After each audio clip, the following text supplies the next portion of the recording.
28వ పాఠం నారద మహర్షి దర్శనం దివ్యలోక సందర్శనం.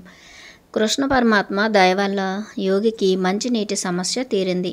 భక్తుల సేవలను అందుకుంటూ భగవంతుడిని స్మరిస్తూ కాలం గడుపుతున్నాడు. కాలం గడుస్తున్న కొద్దీ సన్యాసికి ముసలితనం వచ్చింది. ఆయనకు అప్పటికి 150 సంవత్సరాలు. వృద్ధాప్యపు చిహ్నాలు స్పష్టంగా కనిపిస్తున్నాయి. వయస్సు పైబడటం వల్ల కీళ్ళు పటుత్వం తప్పింది. దృష్టి మందగించింది. పళ్ళు చాలా వరకు ఊడిపోయాయి. చెవులు సరిగా వినబడడం లేదు. తల గెడ్డం ముగ్గుబొట్టలా మారాయి. శరీరం ముడతలు పడింది. ముఖం పాలిపోయింది. దేహఛాయ నల్లబడింది. కాబట్టి బలం పుంజుకునేందుకు తిరిగి కాయకల్ప చికిత్స చేసుకోవాలని నిశ్చయించుకున్నాడు. పరశురామగుండం మహాత్ముని దగ్గర అభ్యసించిన కాయకల్ప చికిత్స విధానమంతా అసమాన జ్ఞాపక శక్తి గల సన్యాసికి పూర్తిగా గుర్తుంది. చికిత్స కాలం 365 రోజులు. ఈ చికిత్స కాలంలో యోగి ఉండడానికి ప్రత్యేకంగా ఒక నేలమాళిగ కావాలి. తాను చెప్పినట్లు ఔషధం ఇవ్వడానికి 2 చురుకైన తెలివిగల యువకులు కావాలి. ఔషధంతో కలిపి తీసుకోవడానికి ప్రశస్తమైన ఆవు పాలు కావాలి. కోడ్బాను గ్రామ ప్రజలకు తపస్వీజీ ప్రత్యక్ష దైవం. ఆయనకు ఎటువంటి సేవలు చేయడానికైనా ఎవ్వరూ వెనుకాడరు. ఇంతలో హరిదాసు, లాల్దాసు అనే 2 భక్తులు యోగి దర్శనానికి వచ్చారు. వారు యువకులు, మంచి ఉత్సాహవంతులు కూడా. వారితో ఈ విషయాన్ని ప్రస్తావించాడు యోగి.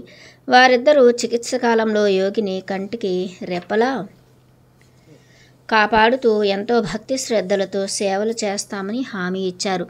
ధనవంతులైన శిష్యులు చికిత్స కాలంలో యోగి నివసించడానికి నేలమాలిగను, హరిదాసు, లాల్దాసులు నివసించడానికి మంచినీటి బావికి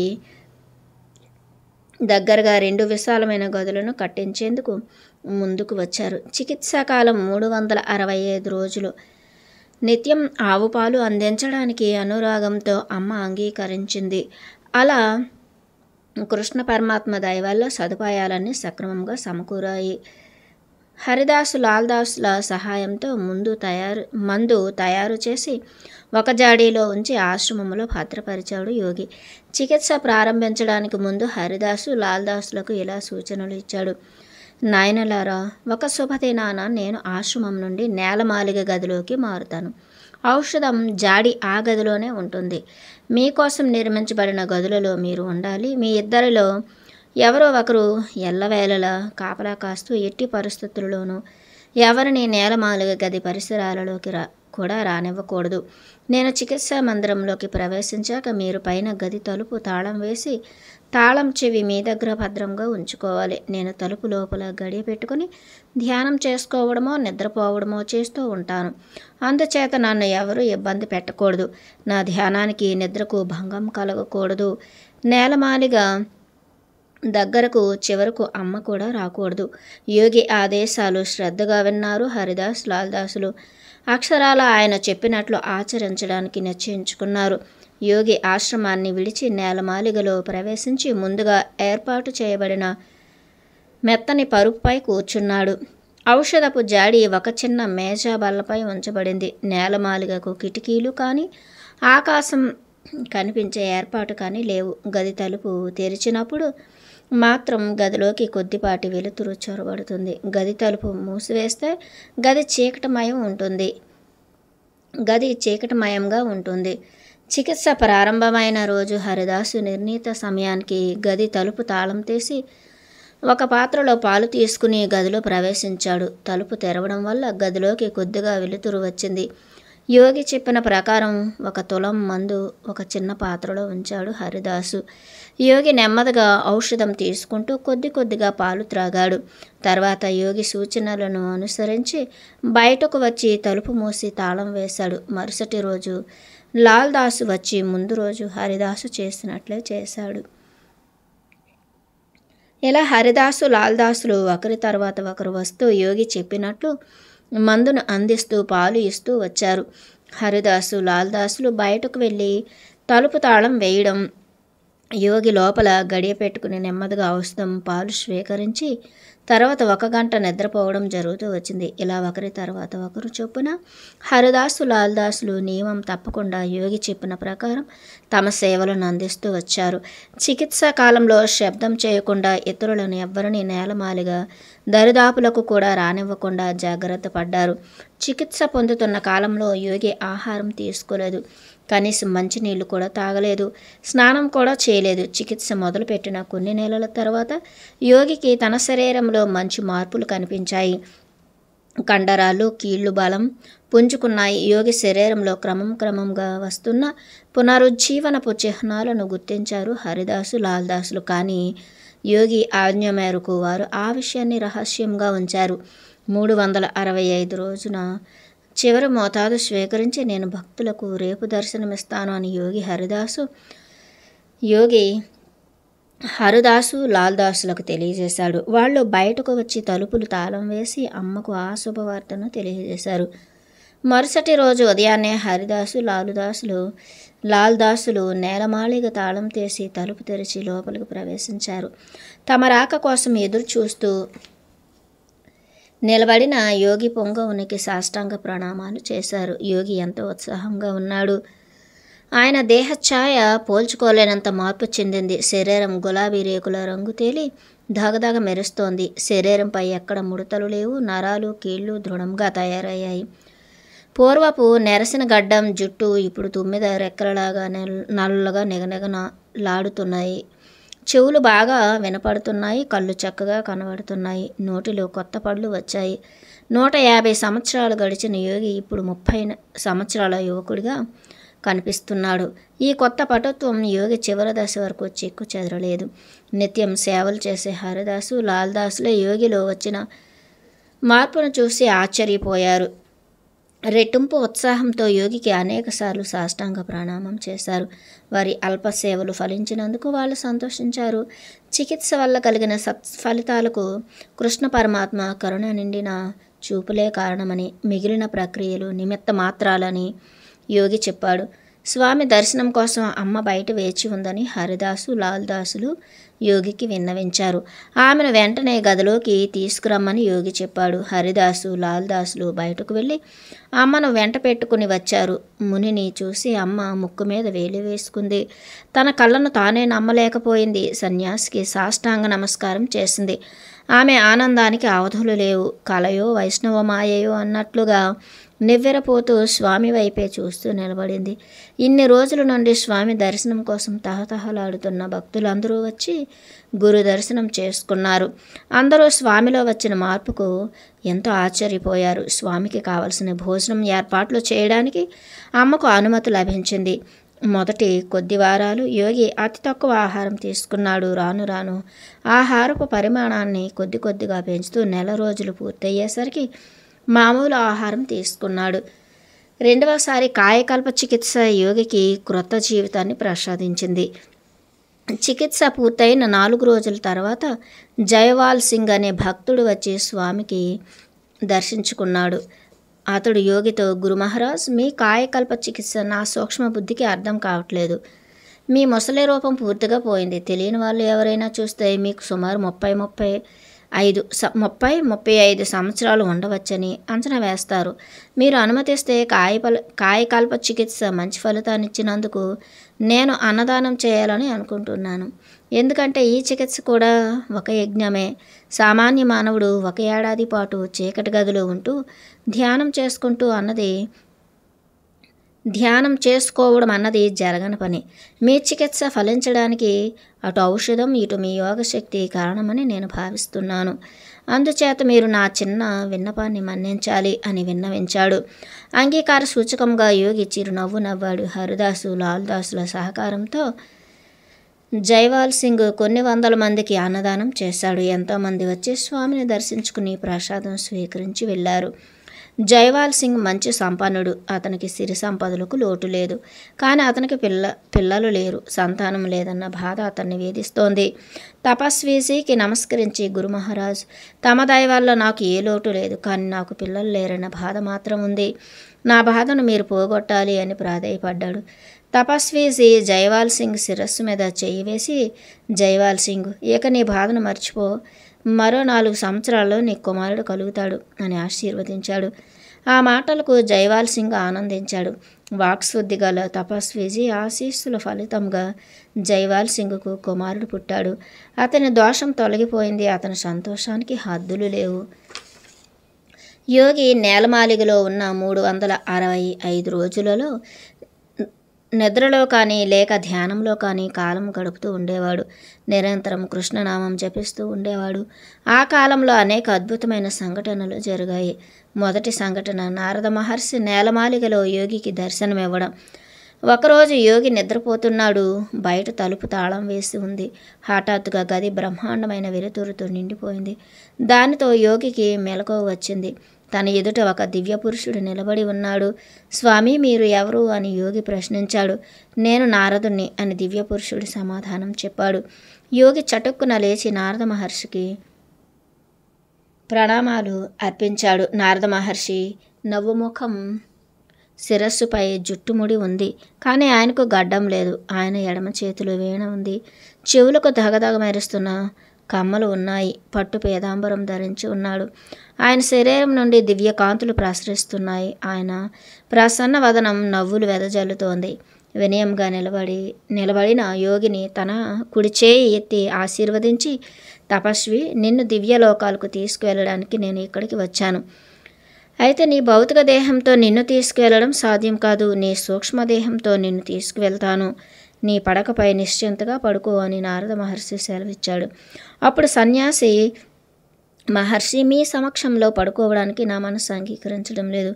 మీలాంటి దివ్య పురుషులు నిలబడి ఉండగా నేను పక్క మీద పడుకోవడమా అని వినయంగా విన్నవించాడు. పర్వాలేదు, పడుకో అని అన్నాడు నారదుడు. సన్యాసి కళ్ళు మూసుకుని పక్క మీద పడుకున్నాడు. ఆయన కళ్ళు మూసుకోగానే శరీరం నుండి ఆత్మ వేరైనట్లు గమనించాడు. నారద మహర్షితో కలిసి ఆకాశ మార్గాన ప్రయాణిస్తున్నట్లు కూడా గమనించాడు. అలా ప్రయాణం చేస్తూ నేలమాలిగలో పక్క మీద స్పృహ లేకుండా పడి ఉన్న తన భౌతిక శరీరాన్ని చూశాడు. నారద మహర్షితో కలిసి తాను ఉత్తర దిక్కుగా ధ్రువలోకం వైపు, సప్తర్షి మండలం వైపు ప్రయాణిస్తున్న విధానాన్ని గమనించాడు. మార్గ మధ్యంలో ఒక పర్వతం, ఆ పర్వత పాదాన్ని ఆనుకుని ఒక నది ప్రవహించడం చూశాడు. నది ఒడ్డున వందల కొద్ది ఉన్న జీవులను చూశాడు. కొందరు రోదిస్తూ నదిని దాటడానికి కష్టపడుతున్నారు. నల్లటి ఆకారం కలిగిన కొందరు దూతలు పళ్ళు ఈకిలిస్తూ నది గట్టు మీద ఏడుస్తున్న వారిని హింసిస్తూ ఉండడం గమనించాడు. కొందరు ఆ నదిలో పడి మునిగిపోవడం చూశాడు. నారద మహర్షి యోగిని మరికొంచెం పైకి తీసుకువెళ్ళాడు. కొందరు ఆవుతోక పట్టుకుని ఆ నదిని దాటడం చూశాడు. ఆ నది వైతరణి నది అని పుణ్యాత్ములు ఆ నదిని అవలీలుగా దాటగలరని, పాపాత్ములు అందులో మునిగిపోతారని నారద మహర్షి సన్యాసికి చెప్పాడు. ఇద్దరూ ఇంకా పైకి ప్రయాణించగా ఉత్తర దక్షిణంగా వ్యాపించిన ఒక పర్వతం కనిపించింది. ఆ పర్వతాన్ని ఆనుకుని మరొక నది ప్రవహిస్తోంది. నదిలోని నీరు పాలవలె తెల్లగా ఉంది. కొందరు దివ్య పురుషులు నదిలో స్నానం చేస్తున్నారు. ఆ నదిలో స్నానం చేయాలన్న తన కోరికను నారద మహర్షికి విన్నవించాడు యోగి. ఆ నదిలో స్నానం చేయడానికి దేవతలు మాత్రమే అర్హులని, మానవులకు ఆ అర్హత లేదని నారద మహర్షి చెప్పాడు. కానీ నారదుడు నదిలోంచి కొన్ని నీళ్లు తీసి యోగి శిరస్సుపై చల్లాడు. సన్యాసి కొన్ని చుక్కలు చప్పరించాడు. నది ఒడ్డున దేవతా దర్శనం అయ్యాక యోగిని మరికొద్దిగా పైకి తీసుకువెళ్ళాడు నారదుడు. అక్కడ సువాసన గల చక్కటి పూల తోటలతో నిండిన 3 దేవాలయాలు కనిపించాయి. అక్కడ ఆకాశం బంగారం రంగులో ఉంది. యోగికి అక్కడ ఎవరూ కనిపించలేదు. అది నిరంతరం ప్రశాంతంగా ఉంటుందని ఊహించాడు యోగి. తరువాత నారద మహర్షి, తపస్వి, నీకు 3 లోకాలు చూపించాను. అయితే ఆ దివ్యలోకాల లోపలికి నిన్ను తీసుకువెళ్ళలేను. అందుకు నాకు అనుమతి లేదు. నువ్వు చూసినంత వరకు తృప్తి పడాలి. ఇక పద, భూలోకానికి పోదామని శరవేగంతో యోగిని నేలమాలిగ వైపు తీసుకువచ్చాడు. ఇద్దరూ క్షణకాలంలో ఆశ్రమాన్ని చేరుకున్నారు. హరిదాసు, లాల్దాసులు గాఢ నిద్రలో ఉన్నారు. ఆశ్రమ పరిసర ప్రాంతమంతా నిశ్శబ్దంగా ఉంది. యోగి భూమి మీదకు దిగుతూ ఆకాశం నుండి నేలమాలిగలో శయ్య మీద చలనం లేకుండా ఉన్న తన శరీరాన్ని చూశాడు. ఆయన ఆత్మ నాసికారంధ్రం ద్వారా శరీరంలో ప్రవేశించింది. ఆయన సూక్ష్మదేహం పొందిన అనుభూతి అంతటితో అంతమైంది. యథారీతిన ఆత్మ భౌతిక దేహాన్ని ఆశ్రయించింది. నిద్ర నుండి మేల్కొన్నట్లు కళ్ళు తెరిచాడు. ఎదురుగా నారద మహర్షి నిలబడి ఉన్నాడు. 3 లోకాల మీదుగా ప్రయాణించడం క్షణకాలంలో జరిగినట్లు అనిపించింది. లేచి నిలబడి నారద మహర్షితో ఇంతకు ముందులా మాట్లాడడం మొదలుపెట్టాడు. నారద మహర్షి తపస్వీకి 2 మంత్రాలు ఉపదేశించాడు. అందులో ఒక మంత్రాన్ని పఠిస్తే యోగి విష్ణులోకం కానీ ఏ ఇతర లోకం కానీ వెళ్ళగలడు. 2వ మంత్రాన్ని పఠిస్తే తిరిగి భూమికి చేరుకోగలడు. అయితే ఈ మంత్రాలను అతి రహస్యంగా ఉంచాలని, ఎలాంటి పరిస్థితులలోనూ మానవ మాతృడికి ఉపదేశించడం కానీ వెల్లడి చేయడానికి ప్రయత్నించడం కానీ చేస్తే మంత్రాలను తక్షణమే మర్చిపోతాడని యోగిని హెచ్చరించాడు నారద మహర్షి. తర్వాత నారద మహర్షి ఇలా చెప్పాడు. తపస్వి, నేను చెప్పేది విను. ఇప్పుడు నీకు శ్రద్ధభక్తులతో సేవలు చేస్తున్న అమ్మ అనబడే స్త్రీ గత జన్మలో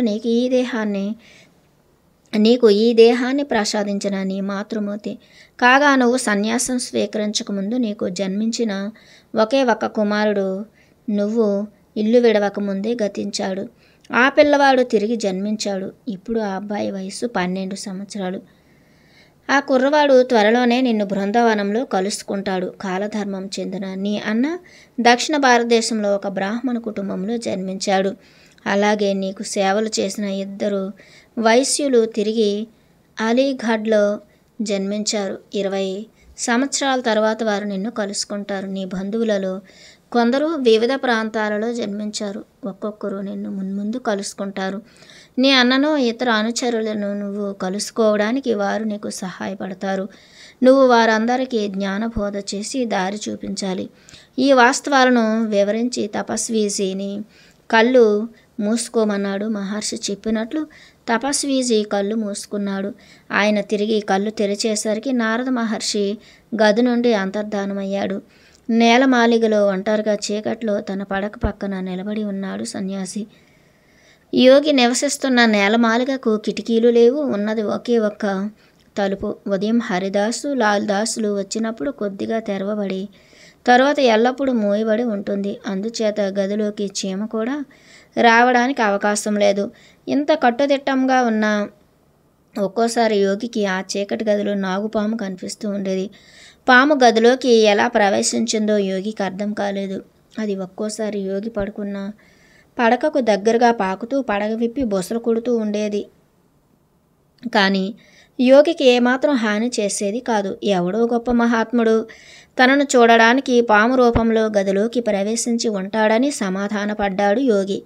అందుచేత యోగి పాముతో సఖ్యతగా ఉంటూ వచ్చాడు. ఒకరోజు యోగి ధ్యాన సమాధిలో కూర్చుని ఉండగా పాము ఆయన శరీరం పైకి పాకి జడలలోకి దూరి చుట్టుకోవడంతో ఆయన ధ్యానానికి ఆటంకం కలిగింది.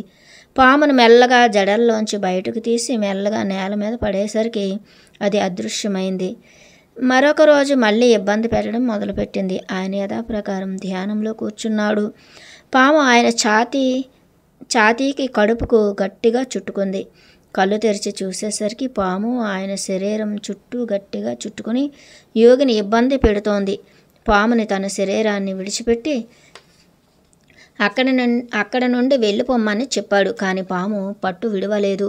పామును బలవంతంగా లాగి క్రింద పడేశాడు. పాముకు కోపం రాలేదు. పైగా ఆయనకు దగ్గరలో చుట్టుకుని కదలకుండా పడుకుంది. అప్పుడు యోగి పాముతో, చూడు కుమారా, నువ్వు తరచు నా ధ్యానానికి ఆటంకం కలిగిస్తున్నావు. అలా చేయకూడదు అని మృదువుగా చెప్పాడు. పాము వెంటనే మాయమైంది. ఆ రోజు నుండి ఇక పాము కనిపించలేదు. సన్యాసి నేలమాలిగలో ఉన్నప్పుడు ఇంకొక అద్భుతమైన సంఘటన జరిగింది. చికిత్స కాలం పూర్తి కావడానికి వారం రోజుల ముందు యోగి గాఢ నిద్రలో ఉన్నాడు. ఒక పెద్ద శబ్దం వచ్చింది. ఆ శబ్దానికి యోగికి మెలకువ వచ్చింది. అదేమిటో చూడాలనుకున్నాడు. గది చీకటిగా ఉండడం వల్ల ఆయనకు ఏమీ కనిపించలేదు. గదిలో ఒక మూల నుండి మనిషి తిరుగుతున్న అడుగుల చప్పుడు వినిపించింది. గదిలో ఎవరు ఉన్నారు? గది తలుపు ఎవరు తెరిచారు? అంతా ఊహకు అందకుండా ఉంది. అయితే అంతకు కొద్ది రోజుల క్రితం ఆయన సేవకులు ఎందుకైనా మంచిదని, అవసరమైతే యోగికి ఉపయోగపడుతుందని తలచి ఒక చిన్న దీపం అగ్గిపెట్టే యోగి పడకకు దగ్గరగా ఉంచారు. దీపం వెలిగించి చుట్టూ కలియ చూశాడు. గదిలో ఒక మూల అశ్వత్థామ కూర్చుని ఉన్నాడు. తనకు దర్శనం ఇవ్వడానికి అశ్వత్థామ వచ్చాడని గ్రహించాడు. అసంకల్పితంగా అశ్వత్థామకు అభివాదాలు అర్పించాడు.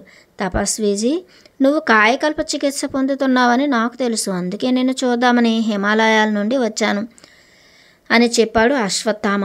ఆ మాటలకు యోగి అశ్వత్థామకు కృతజ్ఞతలు తెలియజేశాడు. అశ్వత్థామ ఎడమ భుజంపై విల్లంబులో ధరించి ఉన్నాడు. యోగి అశ్వత్థామను, మహారాజా, మీరు ఈ రోజు విల్లంబులు ధరించి వచ్చారు, నాకు విలువిద్య నేర్పుతారా అని అడిగాడు. అశ్వత్థామ నవ్వుతూ, తపస్వీజీ, ఇది కలియుగం, ఇప్పుడు నీకు పూర్తిగా ధనుర్విద్య నేర్పడం సాధ్యపడదు అని చెప్పి 1-2 అంశాలను బోధించాడు. విల్లున చేతిలో ఎలా తిప్పాలో, బాణం ఎలా సంధించాలో నేర్పాడు. తపస్వీజీ సూక్ష్మగ్రాహి. చెప్పిన పద్ధతులు వెంటనే గ్రహించి అశ్వత్థామ నేర్పిన విధంగా చేసి చూపించాడు. తర్వాత తపస్వీజీ, మహారాజా, మీరు నాకు ఒక ప్రత్యేక వరం ప్రసాదించాలి. నాకు నిశ్చల సమాధిలో నిమగ్నమై 1000 సంవత్సరాలు తపస్సు చేయాలని కోరిక ఉంది. నా కోరిక ఫలించేలా నన్ను అనుగ్రహించి ఆశీర్వదించాలి అని అశ్వత్థామను కోరాడు.